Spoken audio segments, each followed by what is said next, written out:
د دې بدبختو خلاف او د قرآن عظیم الشان د تحفظ لپاره د جهاد اعلان وشي. څوک څوک تیار دي؟ انشاءالله سبیلنا سبیلنا سبیلنا سبیلنا طریقنا طریقنا.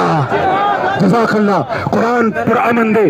یاد ساتي قرآن هغه کلام دی چې والله قرآن خو یو هندو ته د هندو یو مندر ته سکھ ته د هغه ګردوارې ته عیسایي ته د هغه ګرجې ته الله رب العزت دا پاک کلام تحفظ ورله ورکوي او موږ ته دا حکم دی چې تر څو پورې هغې د اسلام خلاف عملي طور باندې یا هغې تحریري طور باندې یا هغې قولي طور باندې سخکاره عملونه کوي تر هغه وخت په هغې باندې لاس اوچتول منع دي. د هغې د شاعر او د هغې د مقدس مقاماتو بې حرمتي کول منع دي. نو ای بدبختو هغه قرآن چې تاسو له حفاظت درکوي، هغه قرآن چې تا محفوظ کوي، هغه قرآن چې تا محفوظ کوي، ته هغه قرآن ته توکانې ولې والله چې دا توکانې به ستا په مخ باندې راځي، دا ستا په مخ باندې راغلی، دا به ستا په مخ باندې راځي. او انشاءالله العزیز دا خو زه درته وایم دې خلکو ته کفارو ته وایم او د دې په ذریعه دغه په ذریعه د خپل اسټابلیشمنټ په ذریعه باندې د خپل حکومت په ذریعه ورته دا پیغام ورکوم چې دا پاکستان د اسلام قلعه ده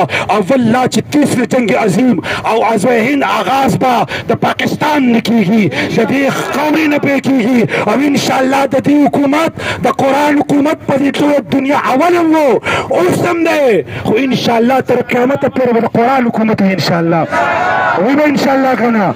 الله رب العزت جل وعلا دې ټولو راتلونکو ته مېلمنو ته اغیارو ته غیرتمندو مېلمنو